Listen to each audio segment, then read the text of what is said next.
Hello everyone, you are watching Chemistry Point of View by Shikha Abrol. Welcome to my channel.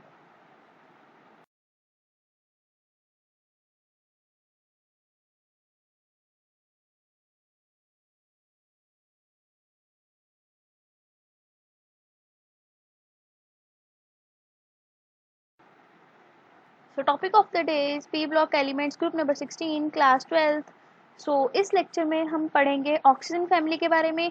सबसे पहले oxygen family में कौन कौन से एलिमेंट आते हैं, oxygen, sulphur, selenium, tellurium, polonium, और ये हैं उनके एटॉमिक नंबर्स। और अगर आपको ये ट्रेंड याद नहीं है तो आई सजेस्ट यू कि मैंने जो वीडियो बनाई है tricks to remember the P block elements, वो एक बार जरूर देखिए। उसका लिंक ऊपर आई आइकन पे आ रहा होगा, आप उसको प्रेस करके ओपन करके देख सकते हो। और ये है जनरल कॉन्फ़िगरेशंस ऑक्सीजन की, सल्फर की, सेलेनियम की, टेलुरियम की, पोलोनियम की, इन सब की जनरल कॉन्फ़िगरेशंस जो इलेक्ट्रॉनिक कॉन्फ़िगरेशंस हैं वो भी मैंने आपको उस लेक्चर में निकालनी बताई हैं। और अगर मैं बात करूँ ऑक्सीजन फैमिली की जनरल कॉन्फ़िगरेशन की तो वो रहती है NH2 NP4।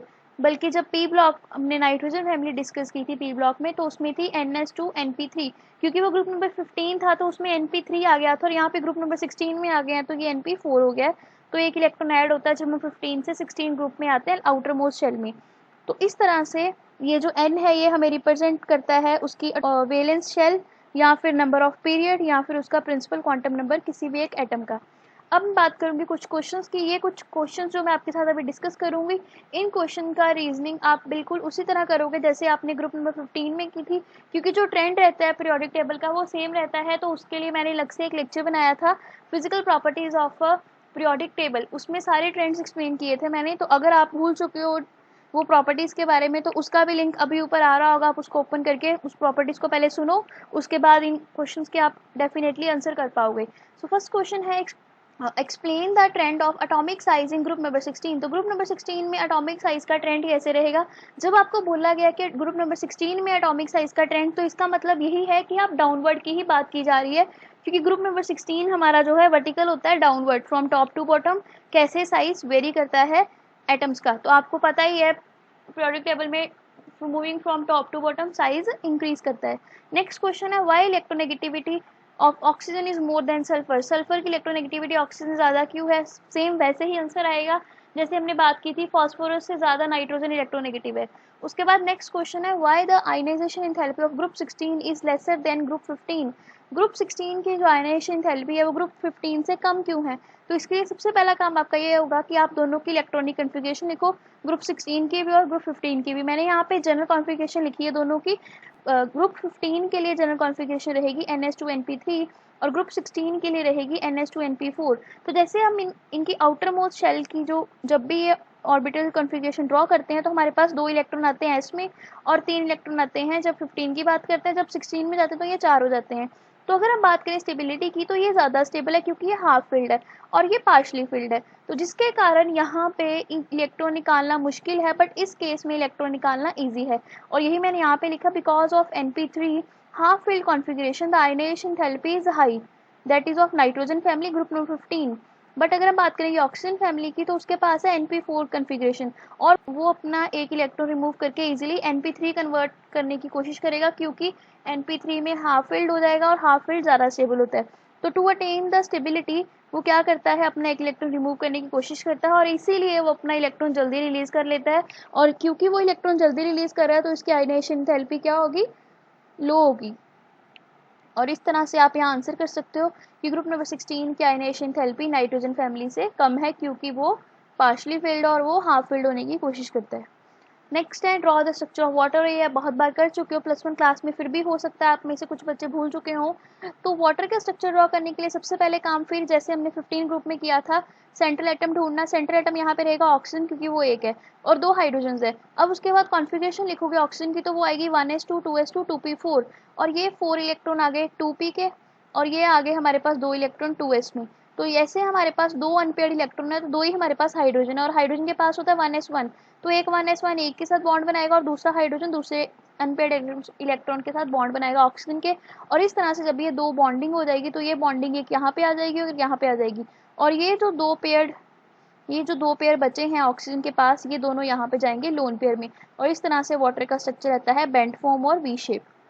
अब ये कुछ एक्स्ट्रा क्वेश्चंस हैं जो इसके अलावा हम बात, ये कुछ नेक्स्ट क्वेश्चंस है, ये भी हमारे प्रोडक्ट टेबल की जनरल प्रॉपर्टीज के साथ ही डिस्कस होंगे। जैसे फर्स्ट क्वेश्चन है, what is the trend of electron gain enthalpy in group number 16। तो इलेक्ट्रॉन गेन एंथैल्पी होती है to add an electron, how much energy is required और रिलीज। तो ये भी आप इजीली कवर कर लोगे। आपको कॉन्फ़िगरेशन देखनी है, नंबर ऑफ इलेक्ट्रॉन्स देखने हैं, क्या वो स्टेबल हो रहा है इलेक्ट्रॉन गेन करके या नहीं, तो उसके अकॉर्डिंग ये आंसर आ जाएगा। अगला है ट्रेंड ऑफ इलेक्ट्रोनेगेटिविटी। तो ग्रुप नंबर 16 की इलेक्ट्रोनेगेटिविटी क्या ज़्यादा होती है या कम होती है, इसमें आपको ये बताना है। और आपको इसमें वही ट्रेंड फॉलो करना है कि while moving from left to right हमारे पास कैसे चेंज आ रहा है इलेक्ट्रॉन गेन एंथैल्पी में, इलेक्ट्रोनेगेटिविटी में। तो वो बिल्कुल वही प्रॉपर्टीज़ रहेंगी जो मैंने आपके साथ फिजिकल प्रॉपर्टीज डिस्कस की थी। तो फिर से वही चीज़ बताने का कोई बेनिफिट नहीं है, आप इजीली वही लेक्चर फिर से देखो, ऐसे फिर से उतना ही सब। तो आप एक बार जरूर वो देख लीजिए और वहीं से जो आपका आंसर बनेगा, while moving from left to right in a periodic table electronegativity electron gain enthalpy कैसे रहेगी, वही ट्रेंड यहाँ पे आएगा। सेम ट्रेंड रहेगा मेल्टिंग और बॉइलिंग पॉइंट के लिए। इसमें आप देखोगे स्टेबिलिटी का, अगर कोई चीज़ ज़्यादा स्टेबल है तो उसका मेल्टिंग और बॉइलिंग पॉइंट हाई होता है, और कोई कम स्टेबल है तो उसका मेल्टिंग और बॉइलिंग पॉइंट कम होता है। तो उसके अकॉर्डिंग आप बता सकते हो कि इनका मेल्टिंग और बॉइलिंग पॉइंट हाई होगा इन एलिमेंट का या कम होगा। उसके बाद है व्हाट विल हैपन, मेटालिक और नॉन मेटालिक करेक्टर को क्या होगा। तो ये भी बिल्कुल वैसे ही होगा, while moving from left to right metallic character और नॉन मेटालिक क्या होता है, मेटालिक रहता है कि नॉन मेटालिक रहता है। अगर आपको ये प्रॉपर्टीज याद है तो आप इजीली आंसर कर सकते हो। और लास्ट यहाँ आज का हमारा क्वेश्चन है, what are the allotropes of group number 16। तो ग्रुप नंबर 16 में जैसे आपने ग्रुप 15 में एलोट्रॉप्स डिस्कस किए, मैंने आपके साथ नाइट्रोजन के किए, फास्फोरस के किए, उसी तरह से इस ग्रुप में ऑक्सीजन, सल्फर, सेलेनियम और टेलुरियम इनके एलोट्रॉप्स होते हैं। और एलोट्रॉप्स होते ही क्या हैं, तो एलोट्रॉप्स क्या होते हैं, एक ही एटम या दो या दो से ज़्यादा फॉर्म में एग्जिस्ट करे वो एलोट्रॉप है। तो ऑक्सीजन के केस में यहाँ पे ऑक्सीजन हमें पता दो ही चीज़ों में एग्जिस्ट करती है, या तो O2 की फॉर्म में या O3 की फॉर्म में।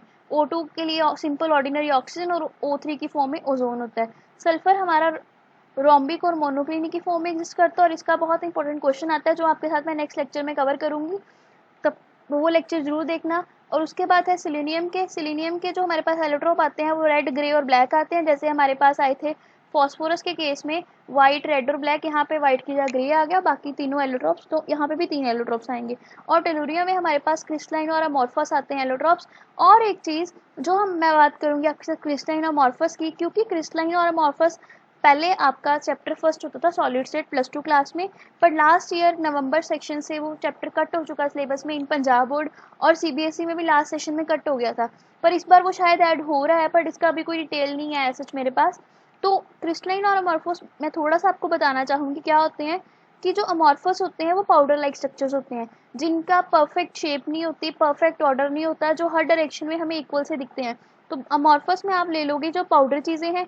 और क्रिस्टलाइन एज नेम सेज, जैसे क्रिस्टल, किसी भी चीज़ के क्रिस्टल, तो उनकी प्रॉपर ज्योमेट्री होती है, प्रॉपर स्ट्रक्चर होती है और प्रॉपर शेप होती है, तो वो होते हैं क्रिस्टलाइन। तो ये एक डिफरेंस रहता है। सॉलिड्स हमारे दो तरह के होते हैं एक्चुअल में, एक रहते हैं क्रिस्टलाइन और एक रहते हैं अमॉर्फस। अगर मैं बात करूँगी पाउडर, जो आप पाउडर, फेस पाउडर या बॉडी पाउडर अप्लाई करते हो, तो वो होते हैं अमॉर्फस। और अगर मैं बात करूँ सॉल्ट की, सॉल्ट और शुगर वो होते हैं क्रिस्टलाइन। तो ये एक गुड एग्जांपल है सॉलिड को डिस्टिंग्विश करने की इन क्रिस्टलाइन और अमॉर्फस फॉर्म।